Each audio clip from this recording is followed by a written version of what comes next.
अब जो हमारी तीसरी पार्ट बनती है, तीसरी चीज़, ठीक है, अगली चीज़ हम बताते हैं, ट्रेंगल बता दिया, स्क्वायर बता दिया, रेक्टेंगल बता दिया। अगली चीज़ हम जो बताने वाले हैं वो बता देते हैं आपको सर्कल। सर्कल बड़े ध्यान से देखिएगा। सर्कल में क्या होता है, पहले तो ये समझ लीजिए कि किसको क्या क्या बोलते हैं।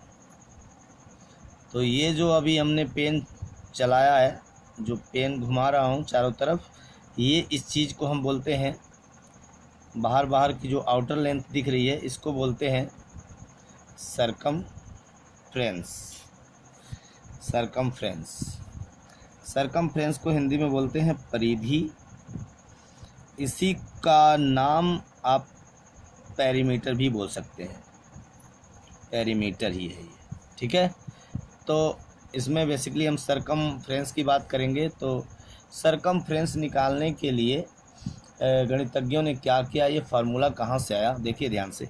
अगर मान लीजिए इस पॉइंट से लेके मैं इस पॉइंट पे रस्सी बिछाता चला जाऊं और रस्सी बिछा बिछा के आउटर लाइन पे यहाँ आ जाऊं और फिर मैं खोल दूं, रस्सी को खोल के और फैलाऊं, तो ये रस्सी कुछ यूँ नहीं दिखेगी, ऐसी दिखेगी।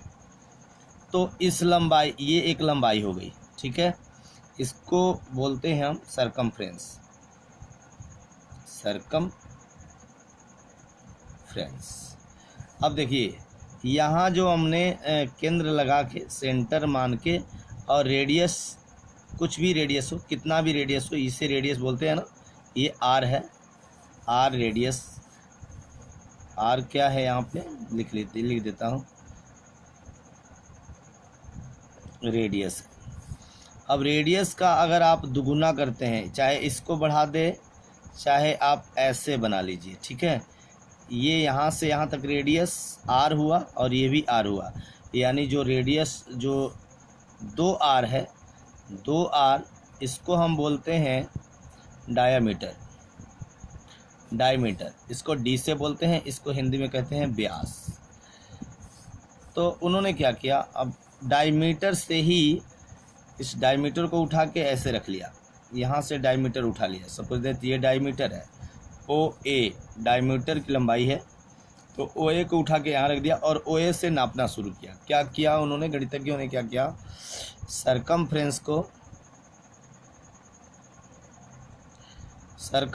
को 2r से जब डिवाइड किया, यानी व्यास से डिवाइड किया, तो उन्हें मिला एक चीज़ पाई, जिसका नाम है पाई, ठीक है।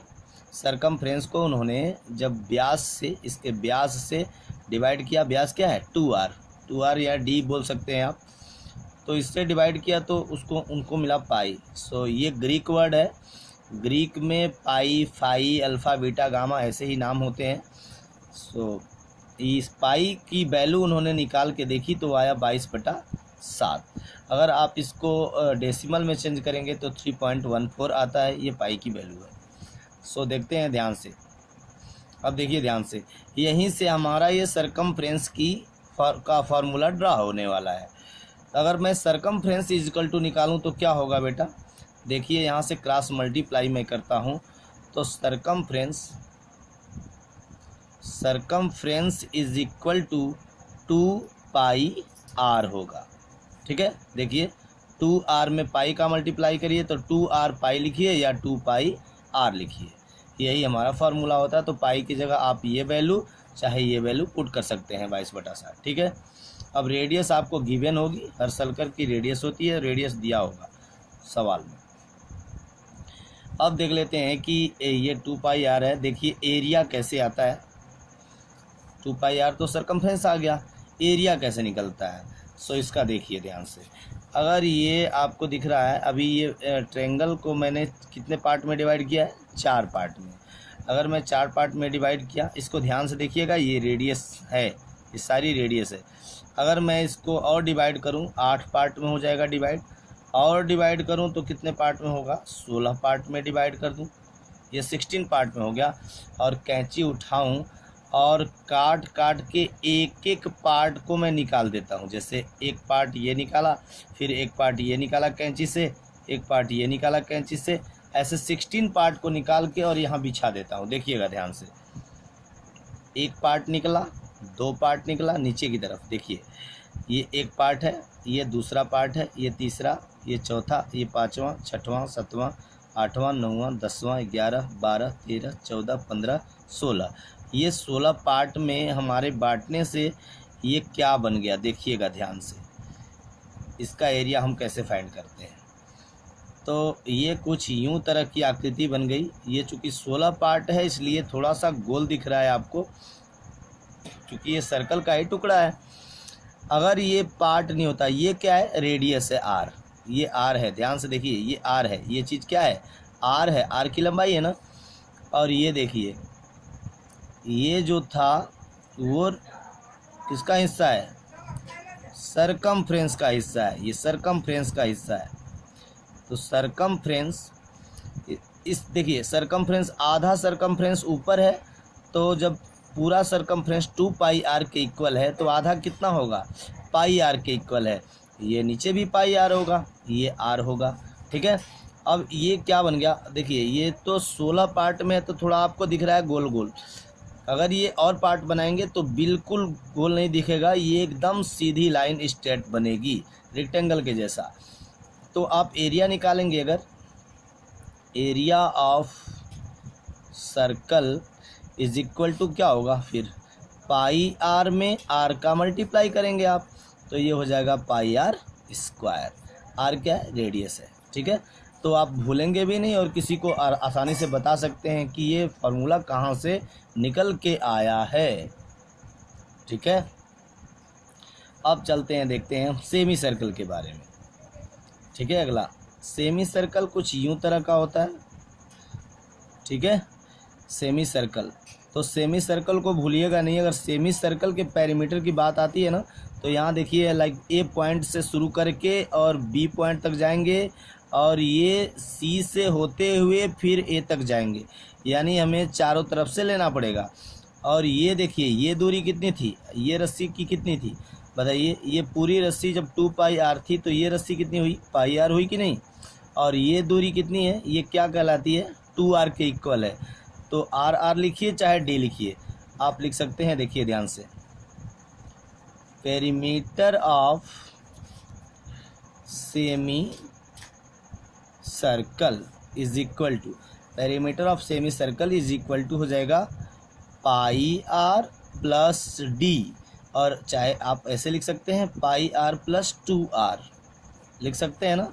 इन दोनों में से क्या कॉमन है, पाई कॉमन है, आर कॉमन है, तो आर बाहर निकाल लीजिए तो यहाँ बचेगा पाई प्लस 2।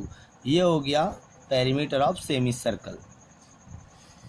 अब देखिए मैं निकाल के बताता हूँ आपको, area of semi circle, area of semi circle, area of semi circle की जब बात होगी तो आप कैसे निकालेंगे, देखिए ध्यान से। अंदर की जगह को अगर मैं इससे आप कट करते हैं, अगर आप इसे कट करते हैं, देखिए ध्यान से, इसको भी कट करते हैं तो ठीक वैसा ही रीजन बनेगा, बनेगा कि नहीं, बनेगा ना।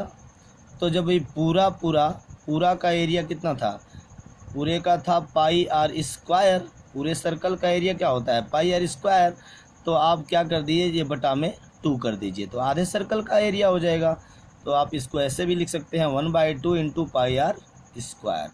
और ये देखिए एरिया, जब एरिया का यूनिट जब आप लिखेंगे तो हमेशा ये सेंटीमीटर स्क्वायर में या फिर मीटर स्क्वायर में या फिर किलोमीटर स्क्वायर में, जो भी होगा स्क्वायर में यूनिट रहेगी, ठीक है।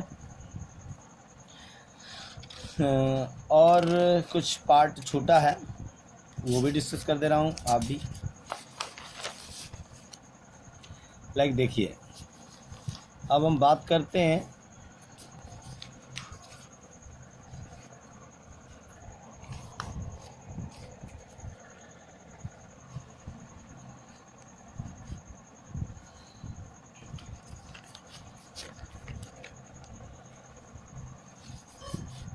रिमेनिंग पार्ट की।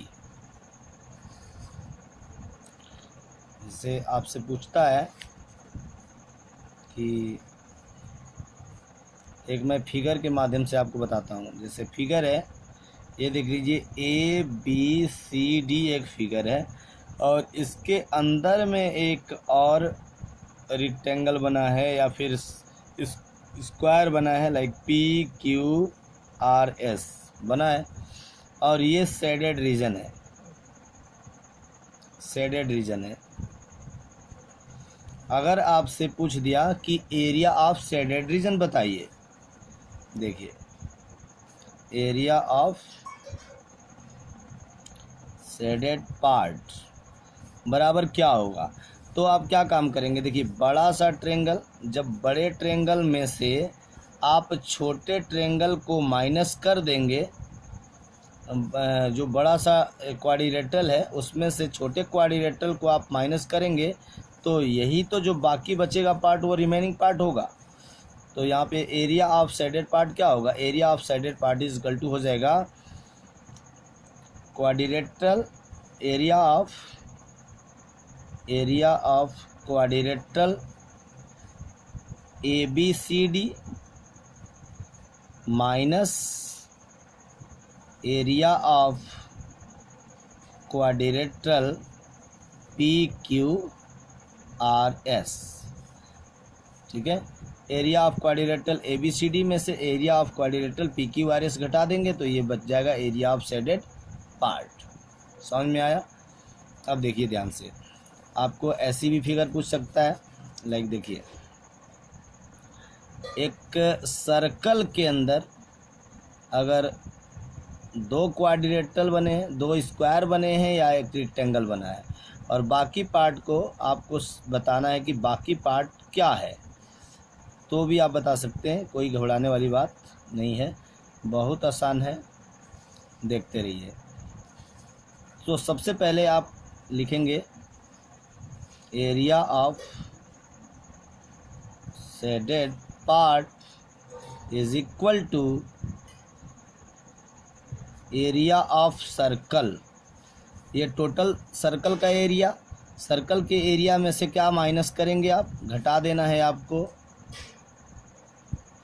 एरिया ऑफ स्क्वायर, ये दोनों स्क्वायर, एरिया ऑफ स्क्वायर, और फिर घटा देना है एरिया ऑफ रेक्टेंगल। ठीक है, एरिया ऑफ स्क्वायर एक बार एरिया ऑफ रेक्टेंगल, दोनों घटा देंगे तो आपका एरिया ऑफ शेडेड पार्ट निकल के आ जाएगा। इसमें कोई भूलने वाली बात नहीं है, कोई ऐसे भी लिख सकता है, देखिए ध्यान से, इसको आप लिख सकते हैं area of circle, area of circle minus, और इन दोनों को जोड़ सकते हैं, जो आपका 2 स्क्वायर, एरिया ऑफ 2 स्क्वायर, और प्लस में यहाँ आप लिख सकते हैं एरिया ऑफ रेक्टेंगल, और दोनों को एक साथ जोड़ के और एरिया ऑफ सर्कल में से माइनस कर देंगे तो ये आ जाएगा रिमेनिंग पार्ट। और इसको आप लिखेंगे कैसे, सेंटीमीटर स्क्वायर में, मीटर स्क्वायर में, किलोमीटर स्क्वायर में, जो भी यूनिट होगा उसके स्क्वायर में लिखेंगे। ठीक है ना, एरिया कभी भी स्क्वायर में ही आती है। सो यहाँ तक हमने कवर किया। I hope you will understand this topic. अब मुझे नहीं लगता कि कोई पार्ट बचा हुआ है, अगर कोई बचा हुआ तो आप कमेंट करिए, कमेंट करेंगे तो मैं ज़रूर उस पर वीडियो बनाऊंगा। अगर इतना इंट्रोडक्शन क्लियर हो जाएगा तो आपका सारा पार्ट ही, सारा चैप्टर के एक्सरसाइज कंप्लीट हो जाएंगे, अपने आप कंप्लीट कर लेंगे आप, किसी की हेल्प नहीं लेनी पड़ेगी। Thank you, have a nice day.